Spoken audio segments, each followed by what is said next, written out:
정확한 보고를 실시간으로 받아야 합니다.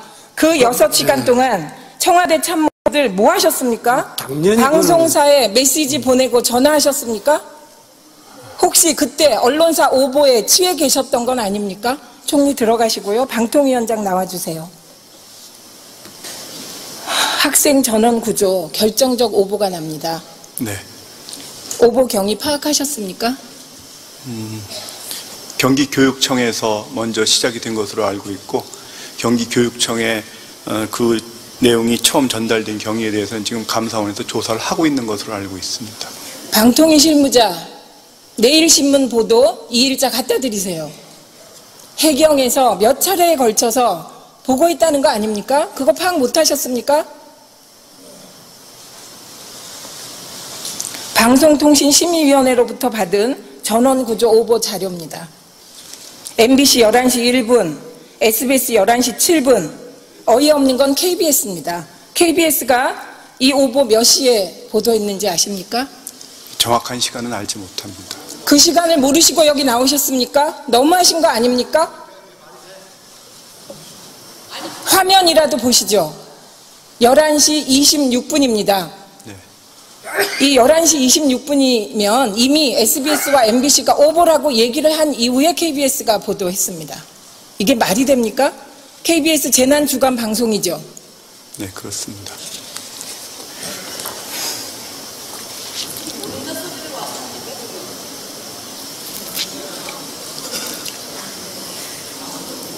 이 오보에 대해서 어떻게 대처하셨어요?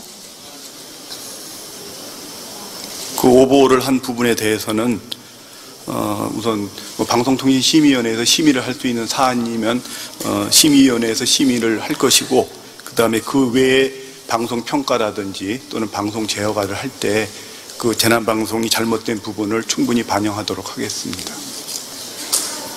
이거 재난보도 고시 위반입니다. 아십니까? 정확한 사실을 보도해야 된다는 점에서는 잘못됐다고 생각합니다.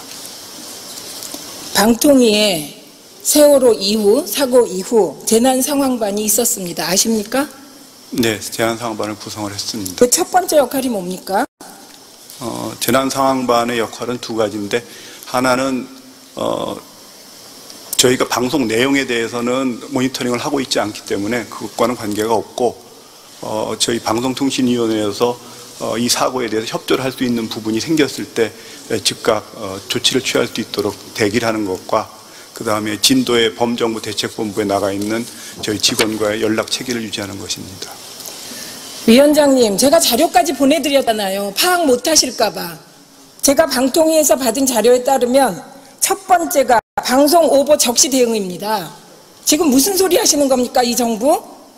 아니, 그 방송 오보 적시 대응은 꼭 상황반의 임무라기보다는 저희 방송통신위원회가 방송통신심의위원회에서 그런 오보라든지 또는 그 심의 규정을 위반한 그런 보도에 대해서 처리를 하게 되면 신속하게 저희가 파악을 한다는 그런 의미입니다.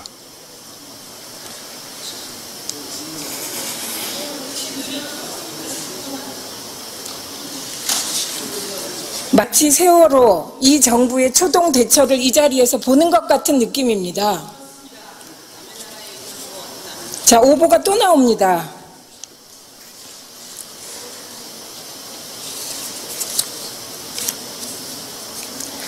KBS와 MBC가 대통령께서 모든 장비를 동원해서 구조하라라는 지시를 한 이후 보도를 합니다. 투입된 경비정만 81척, 헬기 15대가 동원됐다. 200명에 가까운 구조대원이 배 안팎에서 구조작업하고 있다. MBC도 같은 보도합니다. 해경, 해군, 민간 선박 164척이 투입됐다. 항공기 24대 투입됐다. 특공대 226명이 동원됐다. 이 보도 사실이었습니까? 네, 저도 그런 보도를 보았습니다. 사실이었냐고요? 제가 그 구체적인 내용을 확인은 못했지만. 왜 나오셨습니까?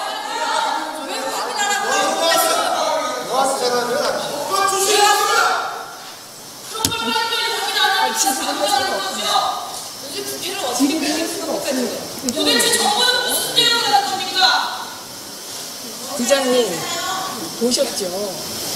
제가 다 자료 드렸습니다. 자료 다 드렸고요. 구체적으로 다 확인하고 오라고 얘기했습니다. 그래서 저렇게 아니, 제가 답변을 주의 주십시오. 그 자체를 국민들이 보고 있습니다. 네, 주의 그러니까 한 번만 주십시오, 의장님. 질의를 계속 하십시오. 그러면 국민들이 보고 판단하십니다.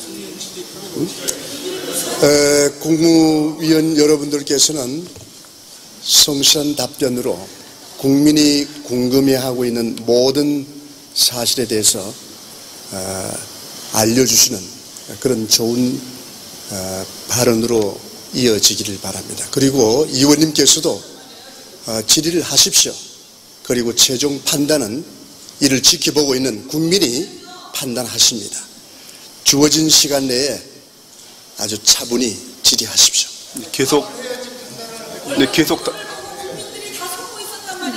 답변을 드리겠습니다. 가만 계세요. 질의 직접 하시는 게 아니잖아요. 기다리세요. 계속 답변을 드리겠습니다. 답변하십시오. 예, 계속 답변을 드리겠습니다. 그 내용에 대해서 미리 보내주신 거 보고 확인을 하려고 했습니다만은 그 당시의 상황과 그 보도 내용이 정확하게 일치하는지를 세세하게 확인을 할 수 없었습니다.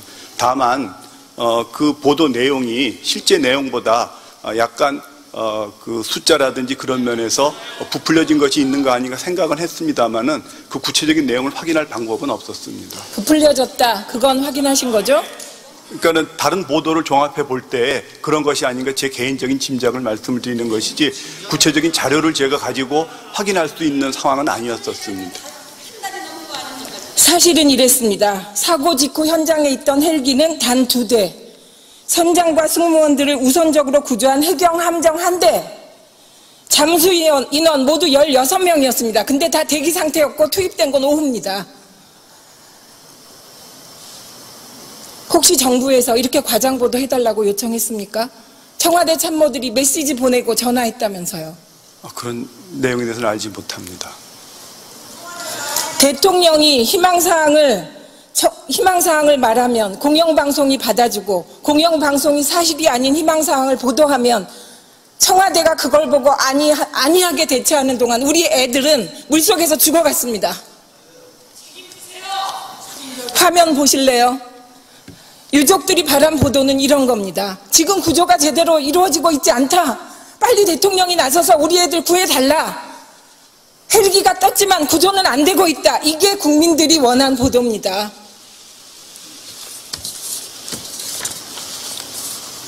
들어가시고요. 총리님 나와주세요. 해양사고 위기관리 실무 매뉴얼에 충격 상쇄용 기사 아이템 발굴이라는 게 있었습니다. 아시죠? 네. 뭡니까? 내용은 정확하게 모르겠습니다.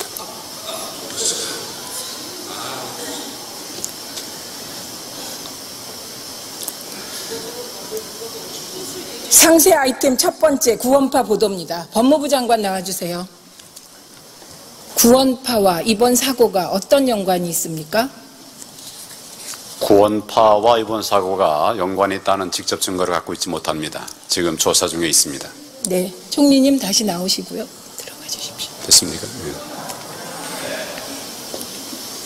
구원파 세모 신상 보도, 정치자금 흘리기 의혹 보도가 4월 16일부터 5월 19일까지 KBS 63건 나왔습니다.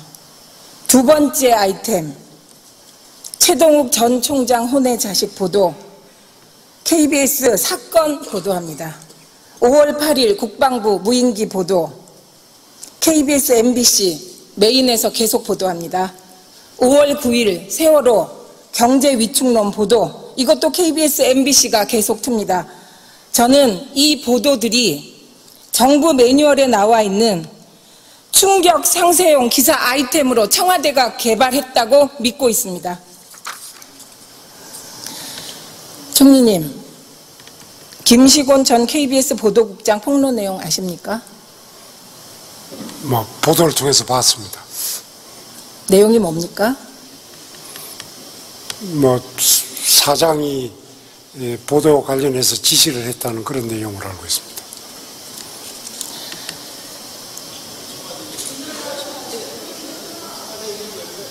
사장은 누구의 지시를 받고 보도에 간섭했습니까?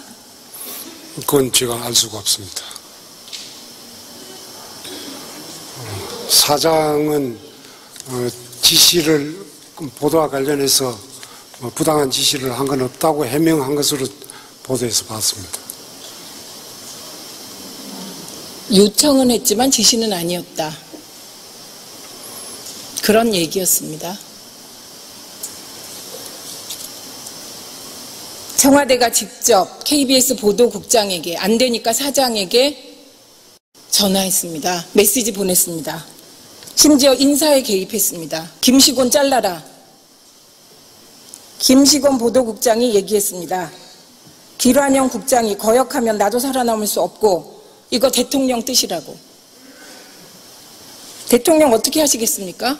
김시곤 국장 어떻게 하실 지금 그에 겁니까? 대해서는 서로 얘기가 엇갈리는 것으로 알고 있고 청와대에서 홍보 수석이 얘기했다는 것은 제가 알기로는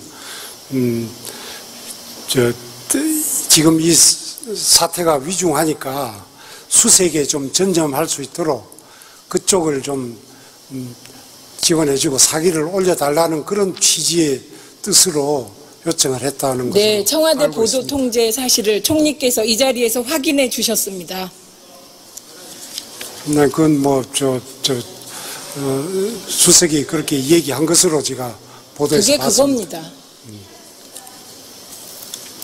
총리님, 대명천지에 방송 장악 없다 말씀하셨죠? 그렇습니다. 네. 대통령이 그저께 대국민 담화하시면서 KBS 사태 한 말씀도 안 하시더군요. KBS가 난리가 났는데. 지금 세월호에 대한 수습과 앞으로 대책 이거에 대해서 발표를 하는 상황에서 KBS에 대해서 언급한다는 건 좀 의미가 없다고 생각합니다. KBS의 관주도 보도에 대해서 전 국민의 분노가 끓고 있습니다. KBS가 메인 뉴스를 제대로 못하고 있는 실정입니다. 알고 계십니까? 그에 대해서는 지금 여러 가지 내부에서 논의를 하고 있으니까 결과를 지켜보고 우리가 그 KBS 내부 사정을 조사를 할 수 있겠습니까? 어떻게 가겠습니까? 보도협조 전환은 하는데 공영방송에 난리 났는데 그냥 구경하고 계십니까? 제가 현장에 갔을 때 가족들 중에 그런 얘기를 한 분 있었습니다. 언론에서 오보 또는 심한 얘기 때문에 우리 가족들 정신적인 피해가 많다. 용어를 정확하게 언론을 좀 통제해달라는 얘기를 했습니다. 근데 저는 지금 언론 통제라는 것은 말이 안 된다. 그러나 정확한 보도를 해달라고 협조 요청을 하겠다. 그래 했고 이 경로를 통해서 언론에서 정확한 보도를 좀 해달라. 또 그리고 저는 그 얘기도 했습니다. 지금 이 들어가 있는 잠수사들의 사기가 굉장히 중요한데 사기에 좀 도움이 되도록 그렇게 해줬으면 좋겠다 하는 얘기인데 이런 요청은 할 수 있는 거 아니겠습니까? 내가 하고 싶은 건 요청이고 그 요청들이 방송 일선에선 다 압박으로 받아들여지는 겁니다. 그거 알고 계셔야 됩니다. 그런데 그런 여론과 요망이 있다는 그에 대해서는 그런 얘기는 할 수 있다고 저는 생각합니다. 계속 KBS 장악, 방송 장악 하시겠다는 겁니까? 지금? 이걸 이렇게 보도를 해라, 저렇게 해라, 이렇게 요구한다면 그건 문제지만은, 가족들 이런 요망이 있고, 현재 이런 필요가 있으니, 그걸 좀 참작해 달라. 그건 협조 요청을 할 수 있는 거 아닌가요? 총리님, 방송을 몰라도 너무나 모르십니다. 저희들이 보도자료를 낼 때도 그런 요청을 할 때도 있습니다. 길환영 사장, 이정현 수석의 행동은 방송법 제4조 위반입니다. 방송 편성의 자유와 독립을 위반한 두 사람은 단지 그만두는 게 아니고 방송법 제100 105조에 따라서 징역 2년 이하 또는 3천만 원 이하의 벌금에 처하도록 법적 책임을 져야 합니다. 들어가 주십시오.